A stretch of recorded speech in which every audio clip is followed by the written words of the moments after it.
T-7 to episode 1000. It's Monday, November 13th. Excuse me, it's Thursday, November 13th, and you're listening to the Geek at Geek News Central. This is show number 993, sponsored in part by GoDaddy.com. Get a WordPress builder site, domain name, and Outlook email address for just $1 a month for 12 months, or pick up a domain name for $1.49. All my specials can be found at geeknewscentral.com/GoDaddy. Geek News Central is a proud member of the Tech Podcast Network. Hey, everyone, I got a great show lined up for you tonight. I'm really glad to be back here in Honolulu, even though I'm a little rusty in the chair here. You guys know what comes next. Let's get ready. Here it comes.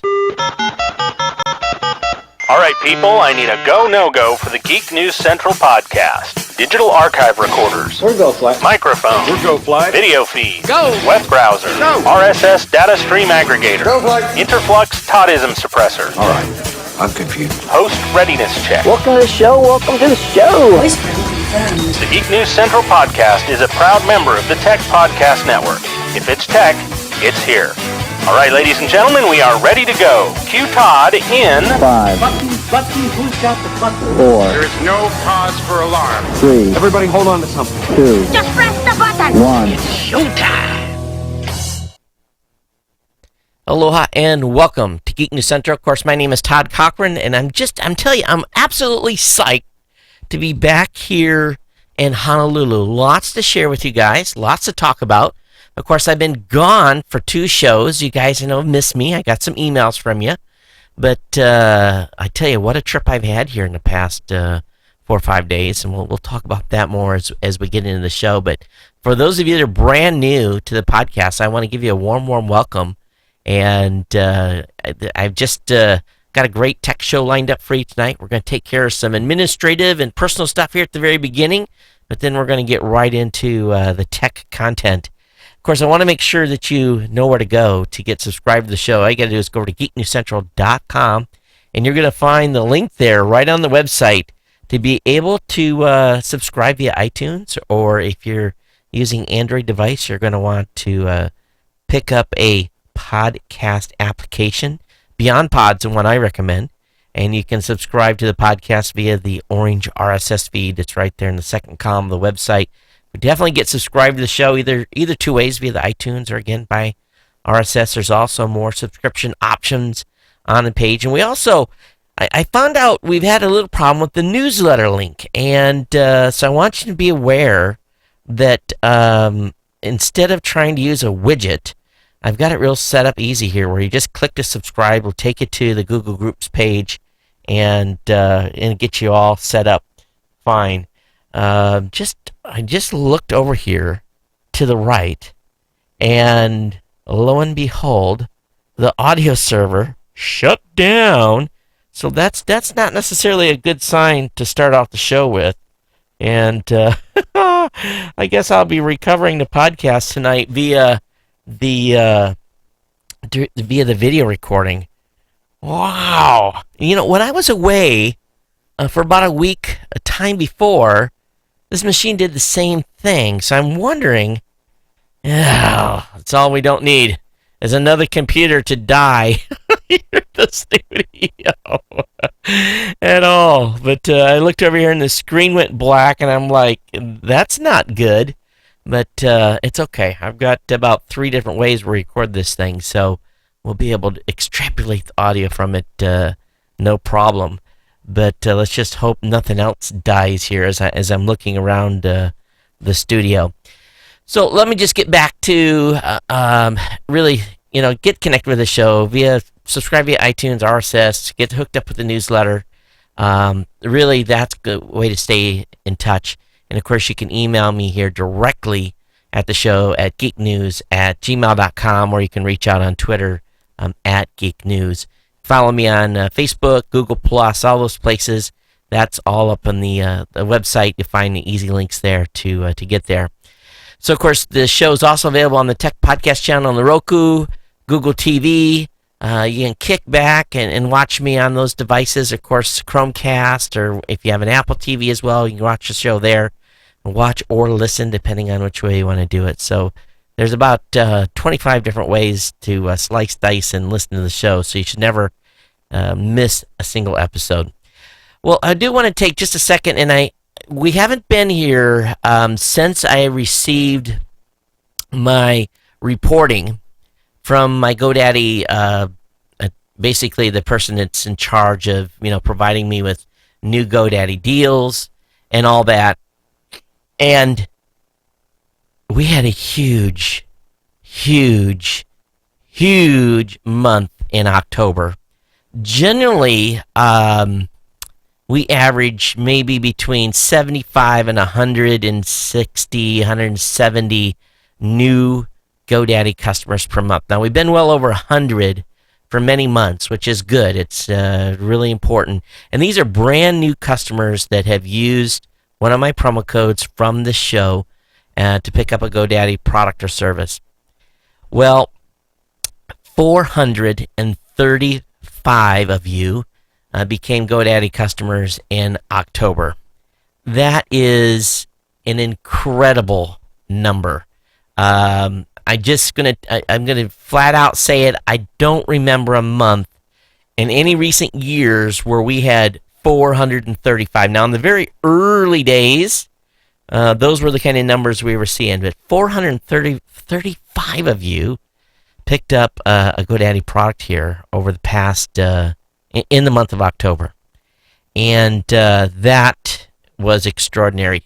Thank you. I cannot really say it enough. It really helps. October was a good month. So, but the deals continue. They were so pleased that they just rolled over the deal that we have for you. And 30% off by using the promo code GNC30. $1.49.coms. We've got the dollar deal per month by using the promo code GNCGOT, where you get a domain, website builder, Microsoft Outlook email address, again, $1 a month for 12 months. We've got the 50% off deals on hosting, whether it be with a free, all of them come with a free domain, whether it be a website builder, whether it be a WordPress site. We even got $1 a month WordPress hosting with a free domain. But you guys really what you guys used on this last in October, you guys used the 30% off code in a large way, and used the 50% off hosting code. The 50host7 was huge. So and SSL certificates too, that was interesting. And so definitely thanks everybody. I mean, really. And I want you to hit it again. I really do. Hit it again, knock it out of the ballpark, and if we can have another month like October, I promise you, I will be like most grateful. But wow, I just, even my rep was like, dude, sent me a whole paragraph of stuff in relation to the month and kind of talking about it. But hey, definitely check out GoDaddy and all the great deals I've got for you. And really, it's easy peasy. GeekNewsCentral.com/GoDaddy is a place to go to get all the great deals that we have available for you. And by just clicking on the promo code, that's going to lock in your savings. But you guys took it to heart.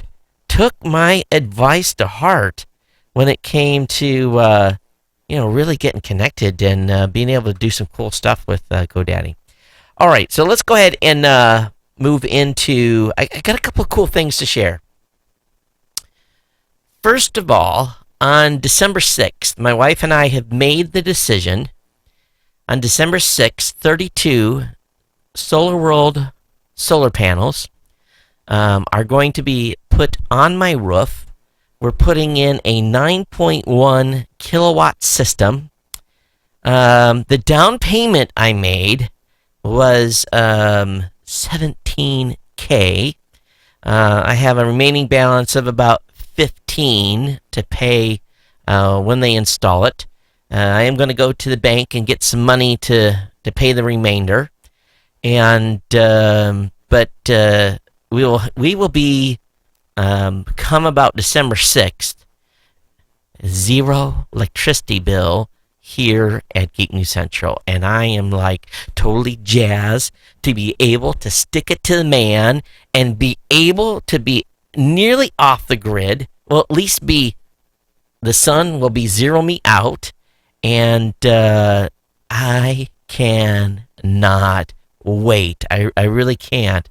So I'm so excited to share with you guys and share some of this cool data stuff that we're going to see. Of course, now here in Hawaii, we're heading into the what we call the winter months.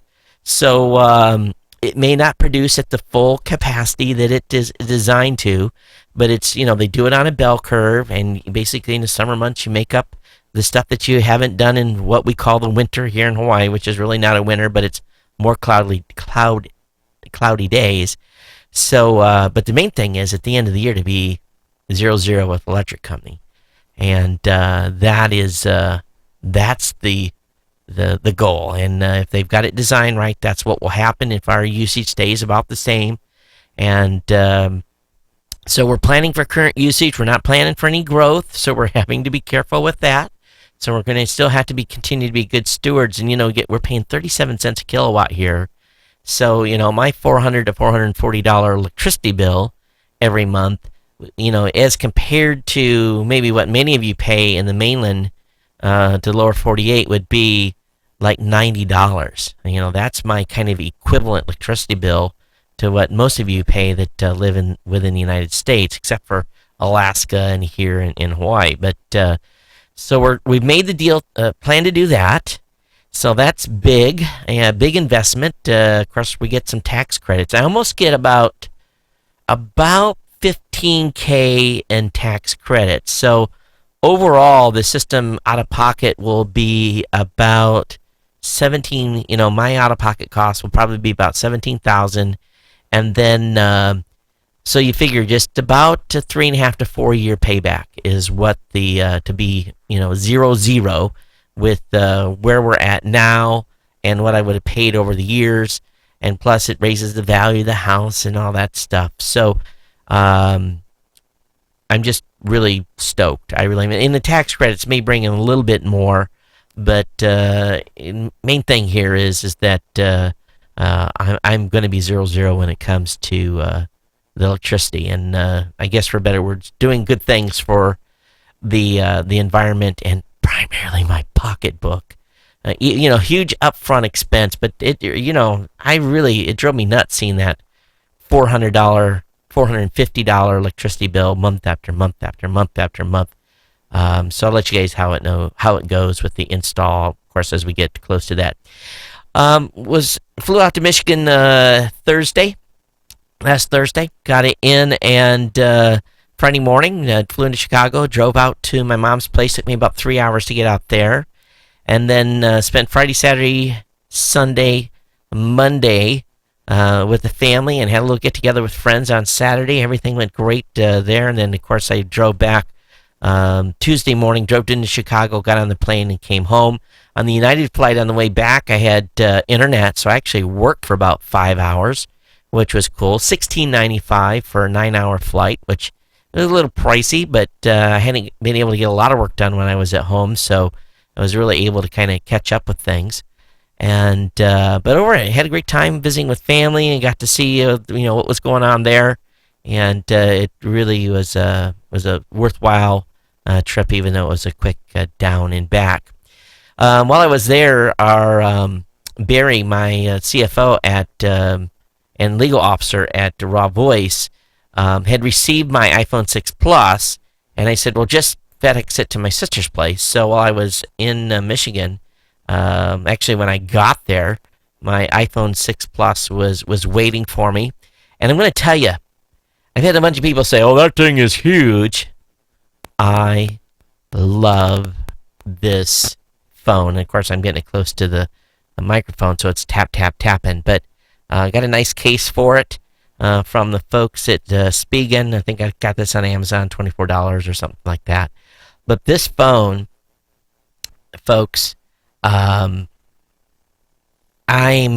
was worried whether or not I got the right phone, whether I should have went with the 6, but I am very, very pleased at this point with getting the 6 Plus.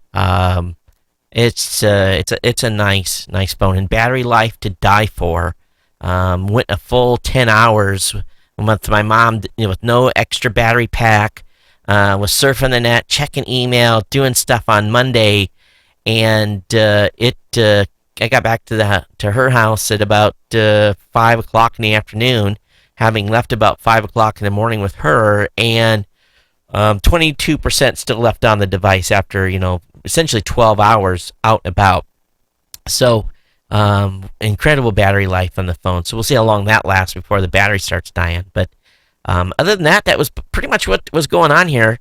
CES planning is really, man, it's screaming right now. I've started to book vendors and stuff for our coverage in Vegas, so that is in work. So lots of stuff going on here, and but the most important thing you guys are waiting for is the tech. And let's get into the tech and let's chit chat about what's going on in the tech space. And got a lot to cover. I really do. And one thing that I started off with tonight, and I want to talk about net neutrality, but we're going to cover that a little later. I want to start you off with an article that I think all of you are going to laugh, because here we are, and it's the 13th of November, and we are, 14 days away from Valentine, Thanksgiving, and, I'm trying to really question, and let me make sure I got my buttons pushed right here. There's two women already waiting outside of Best Buy. These friends have been sitting outside Best Buy in California all week just to get a $199 TV. Now, I was reading through this article, and I was a little bit kind of get twisted here a little bit. And again, if they want to sit in line for a couple of weeks, great. But the husband said, they say they're crazy, but then they come and ask us, can you save us a spot in line? And they said, no, we're just here to get our stuff, and that's it. But the comment he made is that they are financially strapped and don't have the kind of money to splurge. Okay, so let me get this straight. They're going to sit in line for at least another 14 days. So let's say they worked 10 days. That would be 400 hours that they would work, but at minimum wage. They could work those hours and still probably get a pretty good deal on a TV and have some money left over. So is it that they're not capable of working? And I sometimes look at people's logic, and if I was hurting for money financially and I was going to sit in line for 2 weeks to get a $199 50-inch TV, so you're not making any money, but you're going to sit in line, and do you not want to work? To me, it doesn't make any sense. I'd rather spend those 10 days or 14 days trying to get a job and trying to work. Right? The logic baffles me a lot here. But anyway, they're going to sit in line for 2 weeks. One stays all night, the other one goes home and sleeps. So would any of you fellas want your wife hanging out at a Best Buy all night long? I would not allow that to happen with my wife. And that's another thing that kind of twists me a little bit, is why would they do that? Why would their husbands allow them to sit out there all night? So anyway, it is what it is. And I know you guys hate me saying that, but I don't get it. But that's their plan. Now, something Walmart's doing, it's smart, is they're now going to match Amazon prices. So rather than going for an Amazon deal, Walmart wants you to nab that PlayStation 4 in its store this holiday season. The world's largest retailer is going to start offering price matching for Amazon and other online stores starting tomorrow. Now, that's actually something around half the Walmart stores were already doing. I didn't know that. But now it's official policy for all 4,300 plus locations across the United States. So if they have a product that you want in Walmart that you could get on Amazon cheaper, you can now price match. The question is it going to be a one for one? Are they really going to be able to do that? So a little bit of competition here for Amazon this holiday period. I went to Walmart last year. Remember we talked about that after on Black Friday, or actually the Thursday night of Thanksgiving, and like an idiot we went down there. Never again. No. I'll sit in my house and do shopping online versus dealing with that stampede again. But Staples is going to have some deals, of course. Staples Black Friday deal is going to include a $239 Apple iPad Mini 2, a $99 Asus Windows laptop. Office, Best Buy is going to have a $780 MacBook Air. Best Buy is going to have $100 off the AirPad 2, $75 off iPad Mini 3. Target ad leak shows iPad deals include free gift cards. Sam's Club deals include $100 off an iPad Air. Walmart drops original iPad Mini $299. So what I want you guys to do now, between now and Thanksgiving, send me these deals. If you see a really good one, fire it over to me here at geeknews@gmail.com, and I'll share it with everyone. Not saying that you're going to go out and buy all this stuff, but at least we'll be together and finding some deals. And if you want to do that, get into holiday spirit. I can hardly say it because I'm not ready for it to be holidays yet. But on Gizmodo, they're reporting if you spend $40, you get $50 on Google Play, Steam, and many more deals. So there's some deal links I'm going to have up here for you. There's some promo codes that are up. So that's pretty cool. So you spend 40, you get spend 40, you get a $50 gift card. You can get a PlayStation Plus for 12 months for $40. It's about $10 off all these deals. So anyway, link will be up in that for you when we have it in the show notes tonight. All right, I want to start and talk about net neutrality. Of course, while I was gone, the president came out and made some pretty bold statements. The president has basically said that he wants net neutrality to be implemented, and he wants internet service providers to be labeled as common carriers. And so that has definitely shook the things up a little bit. So one thing that Mark Cuban replied to the president's comments was, he said, number one, the speed, quality of our home phone broadband has improved dramatically. We have new tech apps, clouds every day. It's working. Number two, in my adult life, I've never seen a situation that paralleled what I read in Ayn Rand's books. I probably just pronounced his name good. Ayn Rand's books until now with net neutrality. The people want more government to protect them so they can't be stopped from getting movies/TVs, OTT. Says that is straight out of Ayn Rand. If Ayn Rand were an up-and-coming author today, she wouldn't write about steel or railroads. It would be net neutrality. Number five, who is John Galt? So really, this is kind of an interesting comment. So obviously, Mark Cuban doesn't think that the government should come in and basically put the hammer down on net neutrality, while at the same time, I don't think he wants the government to implement this common carrier status on internet service providers. And I don't think we've looked at that very deep. And I was looking for some discussion points today on what are the downsides of classifying the internet as a public utility.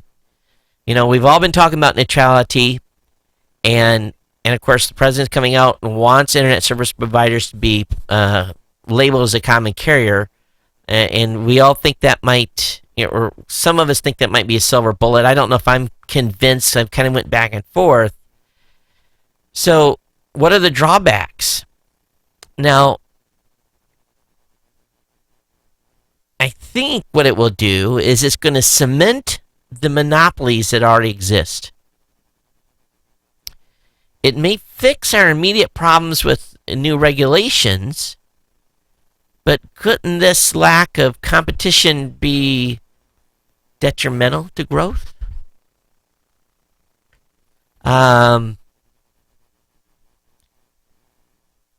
If they are classified under Title II, there's going to be an FCC fee, 15, 16%, something like that. They could set up pricing structure more similar to power companies and charge by the gig, as well as charge more for peak time or peak usage.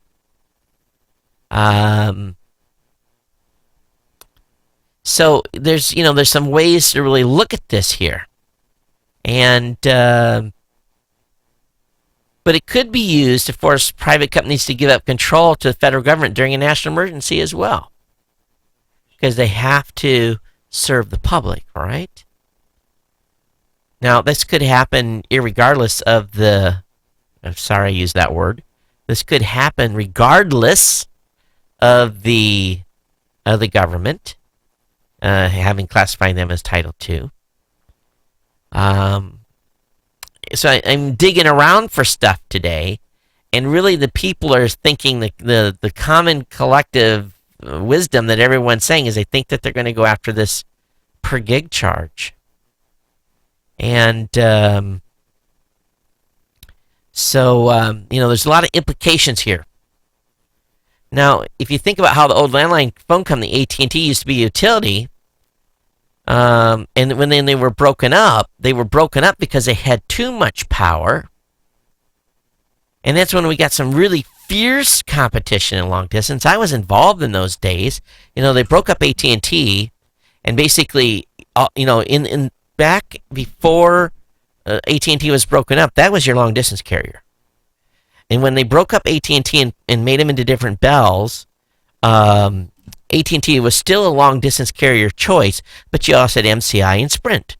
And probably many of you didn't realize that Sprint was it started off, and those of you that are a little younger, but Sprint was a major player in the long-distance business. I don't think they still are, because it's all went to mobile, but definitely MCI, and I made a lot of money selling MCI back in the day.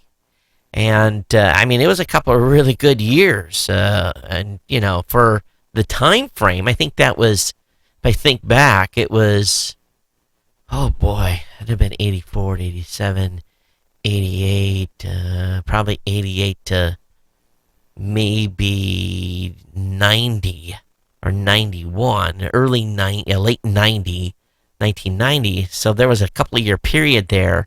And if you think back in those dollars, I was probably pulling down 65, 70,000 a year, and much younger, go way back, just selling MCI long distance part time. So it was a great time to be, in that particular business. So especially being at the time I was really junior as a sailor, and wasn't making a lot of money. I probably made a third of that active duty. So, there wasn't a lot, that was nice little nest egg. I got in trouble with the IRS the first time with not paying enough taxes. I paid the Uncle Sam his taxes, believe me, before it was all done. And I learned something very important about paying quarterly instead of just, trying to chunk it in at the end of the year. But, so it could cause, if they got too powerful, then they could be broke up if they were a Title II company. So, there's lots of things to think about here. And we need to stay focused on the goal about net neutrality. And we've got a big change coming to Congress. The American people basically have put the Republicans in charge of both the House and the Senate in a big way. And the Republicans have not been super net neutrality fans. So if we want to maintain and ensure that some piece of a net neutrality policy gets through, we're going to have to be very active with our congressional representatives, especially the folks in the House Energy and the Commerce Committee. We need to be a little bit more active in reaching out to those folks. Now, there's also the Senate Committee, Senate Commerce, Science, and Transportation Committee. So what you're going to have is Fred Upton, a Republican in Michigan, and John Thune, Republican in South Dakota, who are going to be the chairmen of these committees. Then you're going to have senators and representatives, depending on which committee, from and I'm just going to read through the states: Oregon, Mississippi, Missouri, Florida, New Hampshire, Nevada, Indiana, South Carolina, Texas, Nebraska, Wyoming, Texas, Tennessee, Ohio, another Texas rep, Kentucky, Illinois, Pennsylvania, Michigan, Texas again, Georgia, Louisiana, Kentucky, Texas again, West Virginia, Colorado, Kansas, Illinois, Virginia, Florida again, Ohio, Missouri, and North Carolina. So these are all Republicans that are in these committees that are definitely not fans of net neutrality. So doesn't matter if you're a Republican or a Democrat. If you believe in this net neutrality stuff, which I do, I'm a big, I believe in net neutrality. And if you agree with me on this, then you need to get on the phone. It's not time to dilly-daddle. It's time to make sure that the fight is continued to be taken to the representatives and the incoming reps to make sure that we know that net neutrality matters to us. There's a list of where everyone stands at battleforthenet.com /# political. So we definitely want you guys to go look at that and the Title II stuff and all this stuff. We want everyone to be aware of it. So I'm going to link you guys up to a Reddit article that has, a bunch of stuff, bunch of links, bunch of articles that talks all about this Title II, talks about net neutrality. I wish we could get the net neutrality without Title II. That's what I want at this point and where I'm standing in this game. But, what we have today is we have such a monopoly. You have Time Warner that's trying to do this deal with Comcast, and we'll see where that leads. Probably now with the political spectrum the way it is, it'll probably go through. Time Warner and Comcast have put a lot of money into these reps' pockets. So, you have situations where folks may be just like a half a mile from a cable connection, and where they ask Time Warner, hey, we want you to bring the cable to our house. And Time Warner's been getting money every year to expand and be able to serve the public with their offering.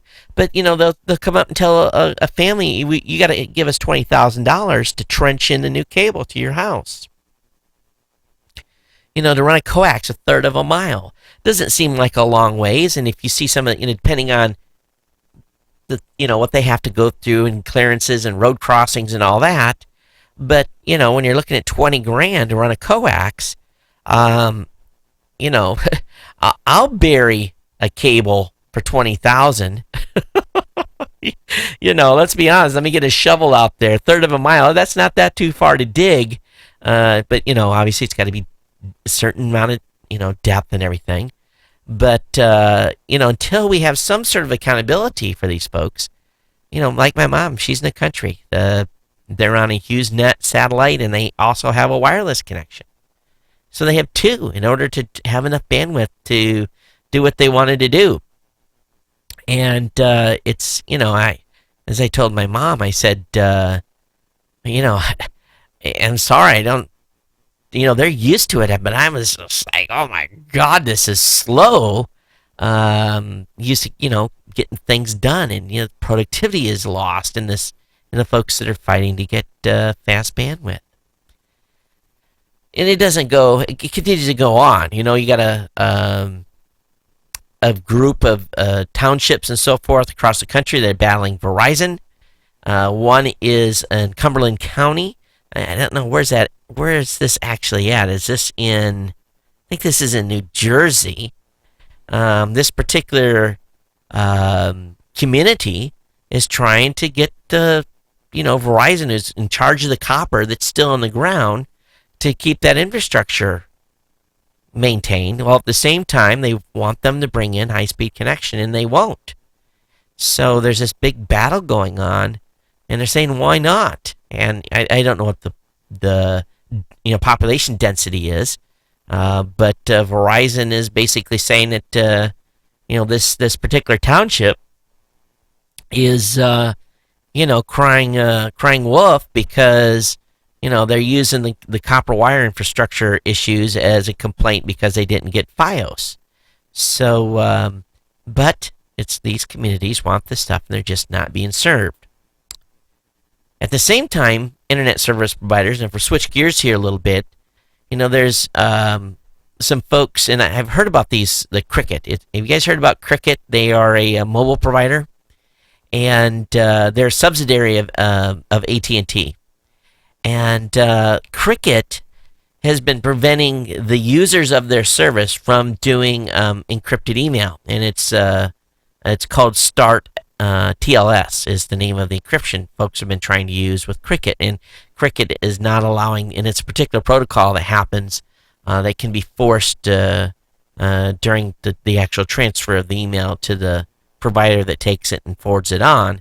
But this ISP was removing and dumbing down the connection so that the data would transfer unencrypted. So they've got the EFF on their side, filing a petition with the FCC saying, "Hey, don't dumb down the connection of your customers."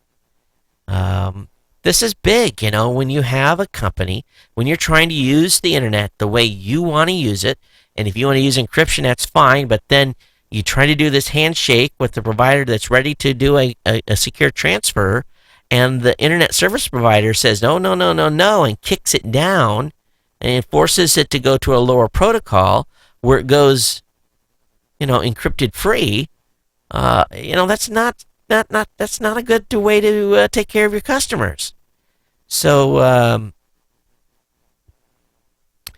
the EFF says ISPs act as a trusted gateway to the global internet, and it's a violation of that trust to intercept or modify client traffic regardless of what protocol the customer is using. It is a double violation when such modifications disable security measures their customer used to protect themselves. So if you're using Cricket as a mobile provider, just be aware that they are doing this stuff, okay? And you're, make sure that your internet service provider is following the protocols that you're implementing and what you want to do in transferring data and so forth. All right, that's going to it on net neutrality, but I'd love to hear everyone's thoughts on the president's remarks. Do you feel Title II is the way to go for internet service providers? Do you feel they should be classified as a public utility and then fall under all the things that happens with our electric and water and sewer today with the public utilities commissions, whether it be at a local level or state or county? Love to hear you guys' thoughts on that particular designation that would be given by the FCC to ISPs. Geeknews@gmail is the place I want you to send those comments to. So I'm reading in the chat room here, and Justin says, "Hey Todd, welcome back. My podcast feed was not the same without you. And how many GoDaddy promo code signups to pay off the solar panels?" I can't give you a number, but we need a couple months. A couple months of those type of numbers, just in a rough sense, okay? Let's see here. He says your equivalent is a bit off. By Minnesota, in the winter, already 6 inches of snow on the ground, and it's not going away to April. I know our winters here are different, so I'm not even trying to compare. Okay, Jason, not at all. And anyway, thanks for hanging out in the chat room here tonight and making some. Yeah, I know and I'm sitting here in shorts with the sliding glass door open and the window on the side open, so it's definitely not winter here in Hawaii. There's a good article over on Financial Review talking about Apple's iTunes earnings being mostly untaxed. And I think we're all aware that Apple, Amazon, Microsoft, all the major corporations that have bevies of lawyers and do international business move a great deal of their money offshore. And, and it is for me as being a business owner who owning a business between my wife and we pay a lot of taxes every year, whether it be federal or state. Matter of fact, I shudder sometimes at how much taxes I have to pay as a sole proprietorship. Then, at the same time, I'm a business owner and I have raw voice, and we have employees and payroll, and we have revenue coming in, and in the end of the year, we have to pay Uncle Sam a corporate tax. I don't get any of these shelters of being able to move stuff offshore. And I think and I understand that the tax laws have made it to the point where companies like Apple and Amazon and Microsoft and, IBM and Ford and everyone else that offshores as much stuff as they can for a lower tax rate do that because our laws allow us to do it. And to be honest with you, with the type of money that Apple and these companies are they are showing quarterly profits in the billions of dollars.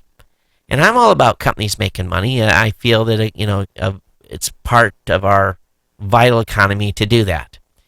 But should not we have some assurances that business done in the United States, sales made in the United States, would be taxed in the United States? And I understand if it's offshore, if the sales happens in Canada, or if a sale happens in Europe, that those revenues should, taxes should be paid where necessary in those countries. But they filter stuff around so much now with these companies that, they are given huge tax incentives to move into Ireland, into Luxembourg, and all these different locations, giving them grandfather clauses to new tax rules, all kinds of stuff to keep them there because they wouldn't get the money otherwise. So for those countries, it's low risk, and it's cash in their national treasure. I'd rather see some of that cash come back to the United States. It's always bothered me as being a business owner itself who is here and paying what we're legally required to pay. It does bother me that these corporations are allowed to move this much money offshore, billions of dollars that they pay, and it's no revenue. Those taxes are not paid here in the United States, and it's a little more complicated than I can even describe. But don't all of you kind of like shake your head yes? Because if it's the same, in the same token, if they're losing money, if they have a quarter or a year where they show in the red, that's allowed. That's part of business, and they won't pay taxes on being in the red. But at the same time, you take the good with the bad. So I don't know. It's just something, I guess, as I get older that I just think these companies should all pay their fair share. And I don't know if we can ever make enough pressure as consumers to do that. Now, probably the prices would go up. They would have to raise the prices because of the tax burden would increase, I would imagine. But when you're making billions, it seems like some of that should be going in the treasury. Hey, Google is making the Nobel Prize for Computing worth $1 million. I'm sure many of you have never even heard of this. It's the AM Turing Award. It's often called the Nobel Prize of Computing. Every year since 1966, it's been awarded to an accomplished computer scientist or engineer. But chances are you never heard of the award, and at all, despite it being named after legendary Allied Force codebreaker Alan Turing. It's because what it is up to this point, the cash award has not been that big. The enterprise was limited to a modest $250,000. So in 2014, the award, being sponsored by, co-sponsored by Google, and they are going to raise the prize package to $1 million. I think that's what Nobel Prize awardees get too, is $1 million. So congratulations. I think this is going to be good, and I like to see Google being a good steward. And of course, I think Google offshores cash too, but throwing a little money back into the space and encouraging folks to do cool things in science. All right, you Mac users, listen to this. Did you know your Mac logs everything you download? Everything? It keeps a log? Everything that you download is in a log file.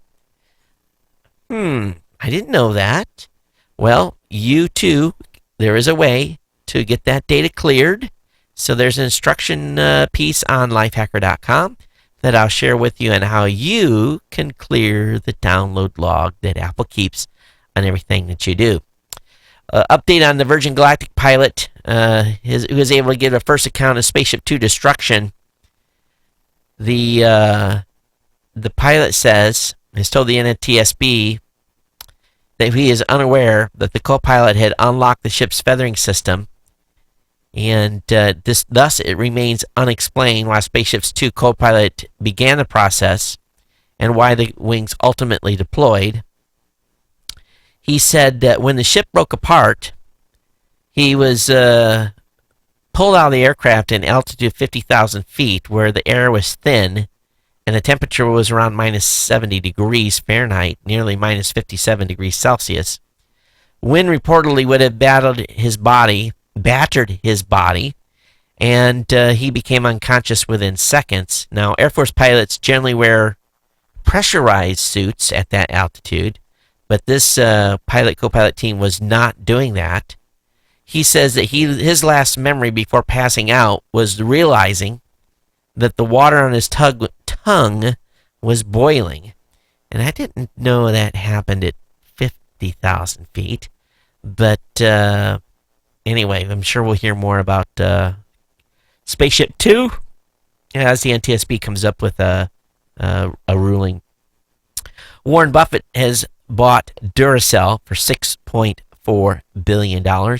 Last month, Procter & Gamble decided it wanted out of the battery business, and it sold Duracell to the highest bidder. And today, the richest man in the United States, Warren Buffett, was able to buy it for $1.7 billion cash and a swap stock of around $4.7 billion in order to own the power outfit. So, I don't know if you're a Warren Buffett fan or not, but he now owns Duracell, and I wonder if he's going to keep the mascot of the bunny or not.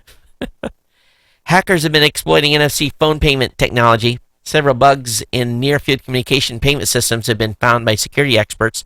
They had a hackathon weekend, and a whole bunch of phones, including the Apple iPhone 5S, Samsung Galaxy 5, LG Nexus 5, and Amazon Fire Phone were all successfully compromised.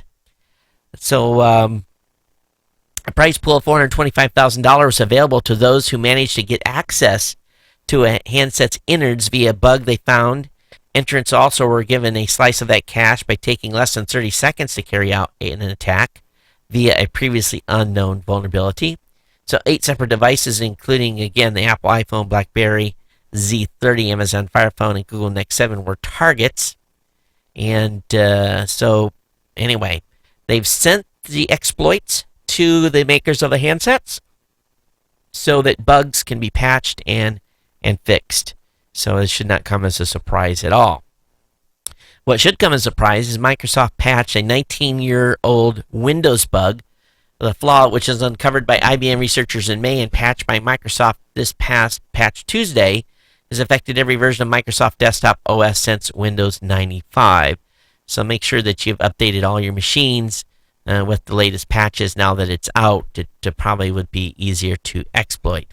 At the same time, German spy agency is basically advertising to buy zero-day vulnerabilities in order to undermine SSL security. The newspaper, I'm not even going to try to pronounce this, Süddeutsche Zeitung, and I just totally wrecked that, reports that the German spy agency BND will spend 28 million on what it calls strategic technical initiative next year, and then has asked the German government for a further 300 million. The German edition of the English language site The Local explains how the money will be used. The aim of the program is to penetrate foreign social networks and create an early warning system for cyber attacks. Government spokesman Stefan Seibert confirmed on Monday that the BND had worked with the French computer security VUPIN, which is known to sell details of security holes to governments in the past. So they're just out there saying, hey, we want to buy the exploit so we can hack machines. Well, Amazon and Hatchet have buried the hatchet. So Amazon and Hatchet have settled their bitter ebook dispute. So the end of a very public fight between the publishing industry and the massive ebook distributor could spell relief to those authors.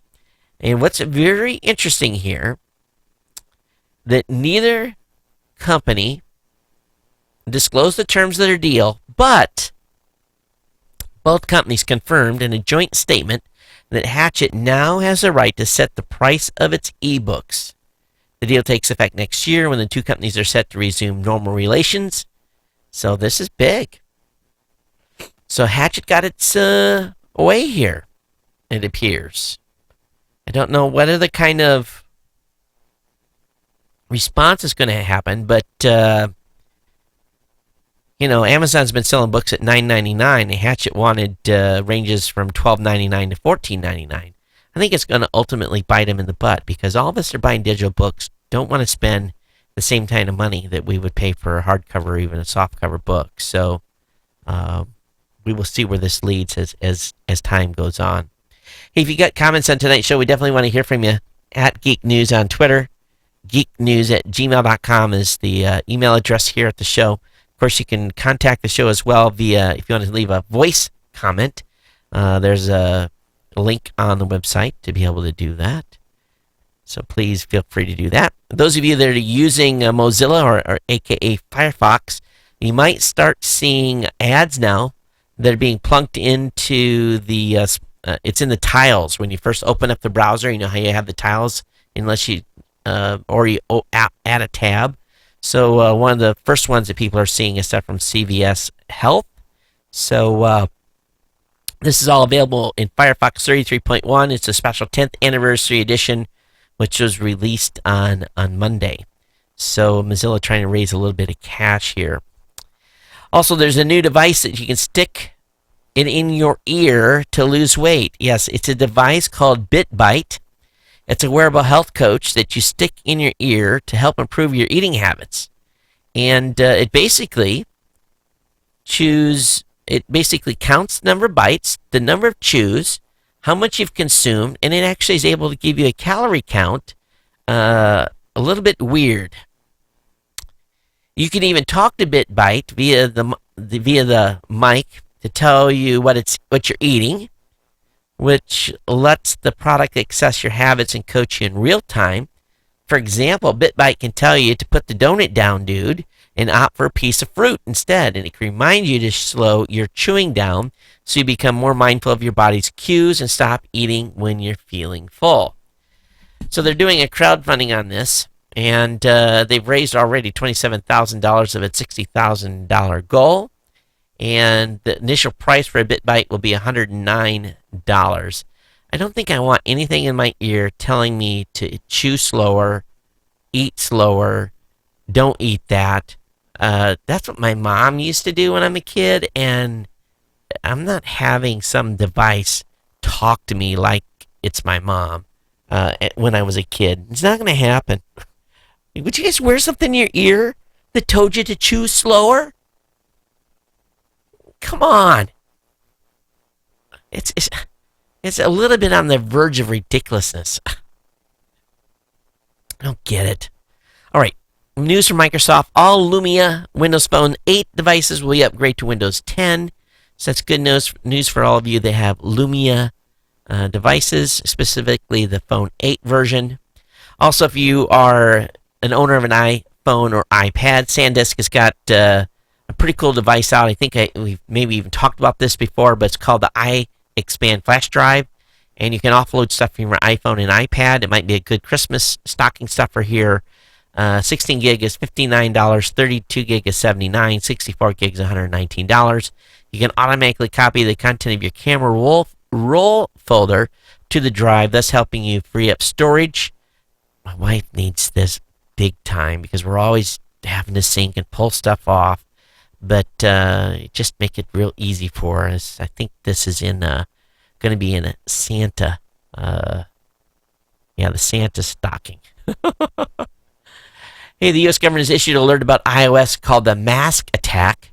3 days after security company FireEye warned of iPhone, iPad threat dubbed mask attack, the U.S. government has issued its warning of its own on the new risk by malicious third-party apps to Apple iOS devices. The U.S. CERT warned this attack works by luring users to install an app from a source other than iOS App Store or their organization's provisioning system. In order for the attack to be successful, a user must install an untrusted app, such as one delivered through a phishing link, and then basically you're done. So be careful out there on what apps you're downloading and using, okay? Or if you're a radio fan, RDIO, they have followed Spotify dropping family plan pricing. So radio launched family plans in 2011, and 2 accounts were $17.99 per month. 3 were $22.99. Now the price is family of 2, $14.99. Family of 3, $17.99. So it looks like between a $2 and $3 drop in prices. Family of 4, $24.99, and family of 5, $29.99. So radio has dropped the prices. Make sure you check your accounts. Now, check this out. Michigan University claims its public record retention period is whatever each employee wants it to be. So, Michigan University has come up with a novel approach to complying with the state's Freedom of Information Act, the highly subjective document retention schedule. Michigan University said, "It's our policy that it's up to individual users to determine their own document retention. The university does not have a set schedule." So, wow. Any employed by the university can hold on to public records like internal emails for whatever time period they deem personally appropriate, whether it's 1 day, 1 year, or aging off documents the moment they're requested. So this set schedule runs contrary to Michigan state law. State law stipulates that public records be kept and disposed of in accordance with a formal schedule, which requires that correspondence be retained for 2 years after the date of its creation before it can be destroyed. So this probably is going to end up in a little bit of a court situation here. The university spokesman said, while the Penal Code does not explicitly define the university as an office or agency of the state, the Freedom of Information Act does, stating all state agencies, county and other local governments, school boards, and public colleges and universities are covered. Even though the university, the law says this, but the university spokesman claimed that school is exempt from state law because it's not a state agency. So I can see where this one's heading. You guys remember when John Oliver on HBO really did the net neutrality appeal? Do you want to read the emails that were floating around the FCC that following day? Well, you can look at them. They did a Freedom of Information Act and was able to basically get all of the emails. And this was The Verge had actually sent the request. So The Verge has the full list of emails that was shared between FCC employees on the day after John Oliver's attack on the FCC chairman and the FCC itself. Of course, we've been hearing about the Taylor Swift saga, where she's been waging a war campaigning against ad-supported music streaming. But there's been some debates where she said she's only earned $500,000 in the last year over music from Spotify. But yet Spotify says that they've already paid her over $1 million this year. So who's telling the truth? But anyway, she hasn't pulled her music off any other streaming services. And so this is a pretty interesting comment by a battle being done by Taylor Swift. I think she's got to realize that the digital world is here to stay and it's not going anywhere. How many of you have one TV in your home, but you have 4 people that want to watch TV at the same time? Well, I've got hope for you. It's something called Screens TV. You can hook this up and be able to do a split screen situation with your television. It only costs $500. $500, so that one kid can watch the Roku, another can play Xbox, one can be on DirecTV, and another one could be on Apple TV. And I think not for $500. I think we will have one person in control of the remote control, and you know who that is, right? Hey, Sprint is said to be interested in purchasing Freedom Pop. Freedom Pop had an interesting mobile model. You could buy like 1 or 2 gigs of data traffic. You could prepay. Not a bad deal. But I think that they were using Sprint as an infrastructure. I don't think they were using Verizon. But anyway, Sprint is looking to buy Freedom Pop as a potential acquisition source. All right, Harry Reid is moving for a Senate vote on NSA reform. What chance do you think he has of getting this through in the lame duck session that's going on now? But anyway, he moved to advance a bill that would usher in sweeping reforms, the government's most controversial domestic agency, more than a year after the Edward Snowden leaks were exposed. Reid filed for cloture on the measure late Wednesday, a surprising move intended to address, again, the NSA's surveillance practices. And to advance further, the legislation would need 60 votes to end debate and then a majority vote to pass it through the chamber. The bill is a version of a similar bill that passed the House in May, though that version was accused by privacy advocates and tech industry of being watered down during an 11th hour negotiation. And it's sponsored by Senator Judiciary Chairman Patrick Leahy and has earned co-sponsors from Republican Senator Ted Cruz to Senator Edward Markey and Chuck Schumer. So it's got both hardcore conservative, very liberal Democrat, and some folks in between. So we'll see where this goes if it actually is able to make progress. I'd be shocked they'd be able to do anything, even though the way things have been going over there. A great article on Business Insider talking about Google inadvertently crushed a privacy startup. And this is a good read for any of you that have been thinking about doing a business in the privacy space and figuring out how to monetize it. This article just shows you that you cannot count your chickens, or really, not even count your chickens, but plan your business model around a single source of income. And if that income would dry up, it'd put you out of business. But that's exactly what happened with this specific company. It was trying to do good things, but ran against a policy change at Google that was going to basically not allow them to be fulfilling their privacy mantra that they had for a special browser they had. So I have that link up. Not going to go through it. It's a long article, but one that you'll definitely want to check out. Also, for those of you that are Mac users that have done some hybrid stuff where you have some external SSDs that may be booting your Macs, the upgrade Yosemite is killing some of those features. It's only in certain instances when you're trying to do performance stuff and save on the life of an SSD drive. So I'll have a link up for you to review that. Remember, we talked about AngelList quite a while ago. Well, AngelList is a place where they try to connect VCs with startups and get some funding going on, some early round funding. But there's some very good article on Fortune about how this disruptor might be shaking up the angel investing space, and by bringing in a lot more money than what's normally available in that particular investment arena. At the same time, Reddit chief executive has resigned, and there's been a shuffle here. So that's a big one. The company announced on Thursday that Yishen Wang, Reddit's chief executive, resigned from his position after 2.5 years of service. Ellen Powell, Reddit's business and partnership strategist, will serve as interim chief executive. So they're trying to do some clear shakeup here. They didn't make him resign or suggest that he resign. He just decided to. Usually that doesn't work quite that way. but something pressured him to move. But nothing's going to change at Reddit, I don't think.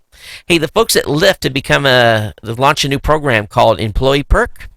It's called Lyft for Work. It allows companies to basically give some credits on Lyft to get around back and forth between work. Now, many of you probably work for companies that pay for your parking at an off-site location, and they pay for your Metro Pass to get into the city. I know a lot of that happens in Washington, D.C. and in New York and so forth. But this Lyft for Work is a beta test, and very, very cool stuff. All told, 29 companies have signed up, including Adobe, Yelp, Stripe, Postmates, Thumbtack, according to Lyft co-founder. Most companies are handing out between $100 to $200 in travel credits to employees each month, and some of it's going to go into Lyft for Work. Instead of having to ride a train, you can now pick a Lyft car. Article over in the Register talking about Facebook is how they've changed their privacy settings, but don't be fooled. Facebook will sell you to advertisers and is trying hard to hide that. So they've got some examples on this. I'll have that link up in the show notes for you to check out. But don't think for a minute that they're not making money off you. All right, the Amazon AWS conference is going on, and they are introducing some really cool stuff. One thing I was really excited about was called Lambda. And Lambda basically allows you to do event-driven events, basically launch off like a cron job or a process, or do some processing on an image without having to spin up an EC2 instance. And this Lambda stuff is really, really exciting to me, and some of the potential it has here for automating some processes that I've been trying to look at to automate, from like audio, dealing with audio quality and all that kind of stuff. So very, very cool stuff here that's going on with Amazon. Link will be up in the show notes.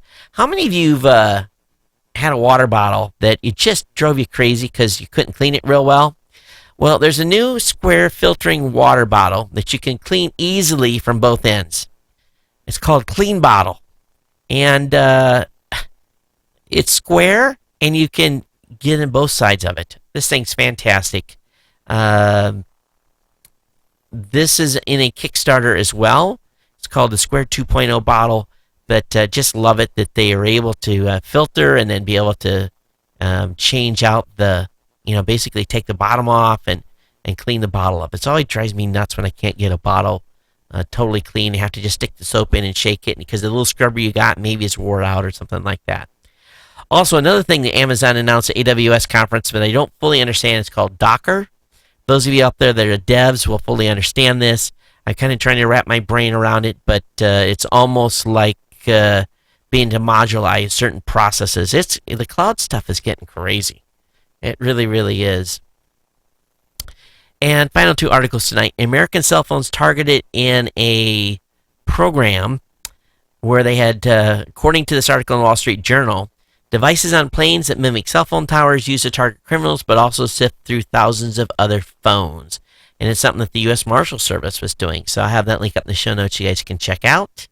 And finally, boy, if we could have had just a little bit better luck, this ESA probe that landed on this comet, it landed, but it bounced a couple times. It got a bad bounce, and the batteries are going to die on this in like 60 hours.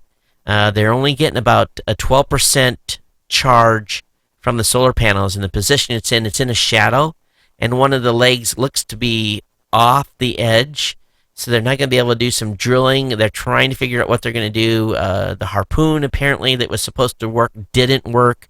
They're thinking about maybe they can get this thing back in the air and move it as a last-ditch effort. I don't know, but they are collecting a lot of data, but the mission was supposed to continue a lot longer, and it probably will not for this probe. Just getting it down there without it being flipped on its top was pretty amazing, but the harpoon did not stick and did not hold it, and so this is I don't even know if the harpoon launched, but it's too bad that we're not going to be able to get as much science out of this as we originally thought we were going to.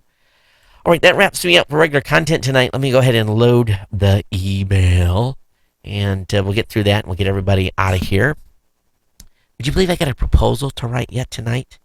I got a company that wants to start an advertising campaign on December 2nd, and he really put me on a tight deadline after informing me Wednesday of it. So as soon as I get done with the show tonight, I gotta write this thing up.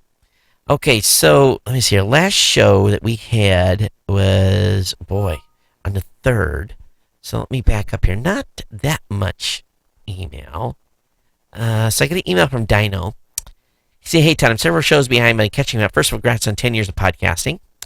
I'm on show 988, and so far your Mac Pro has crashed, and you're talking about the latest Mac OS update and how it's so-so.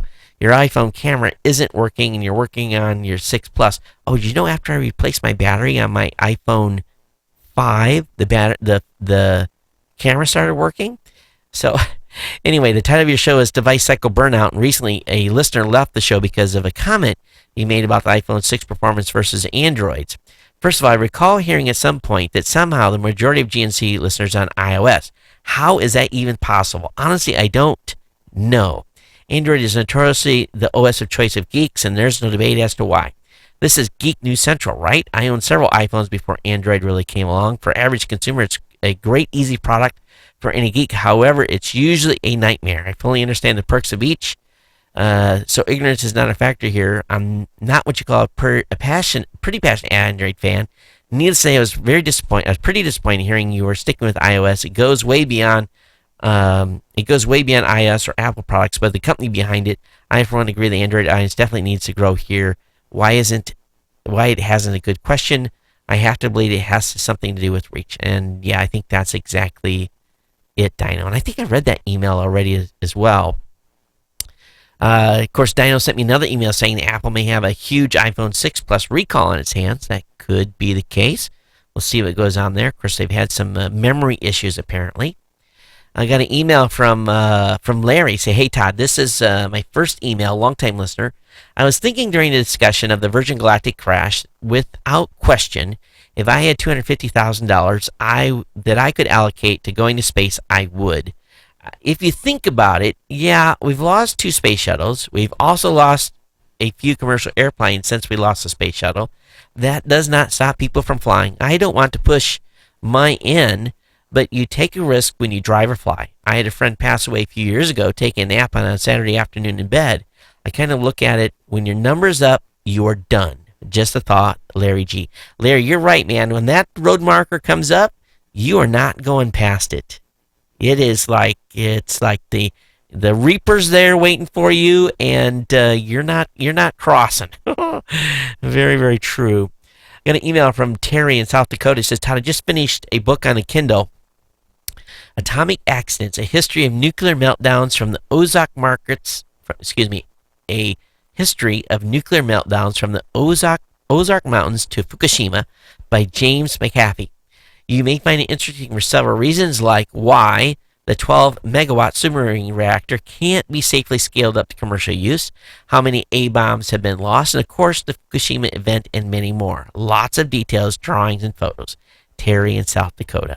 And at elevation 4,423 feet. Thanks for that, Terry. I appreciate it.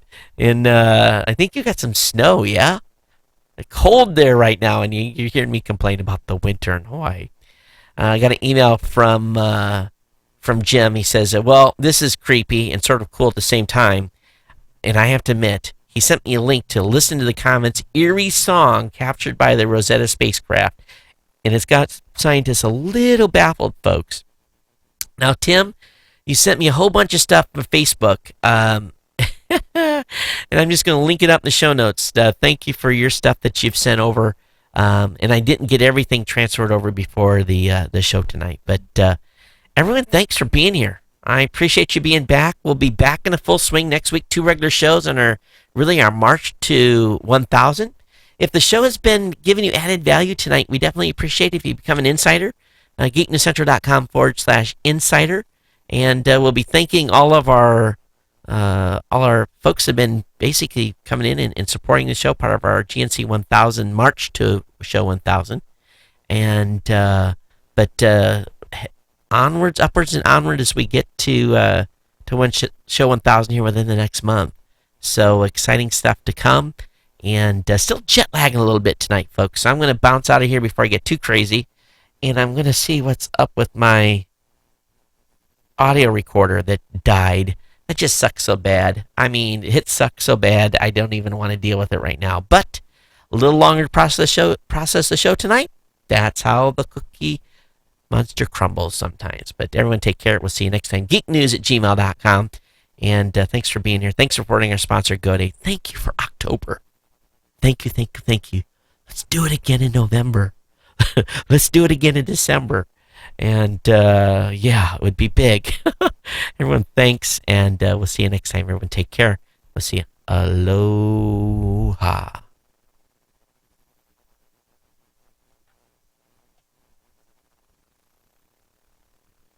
All right, YouTube. We'll see you next time. Thanks for being here. And Justin, thanks for hanging out in the chat room tonight, man. Take care.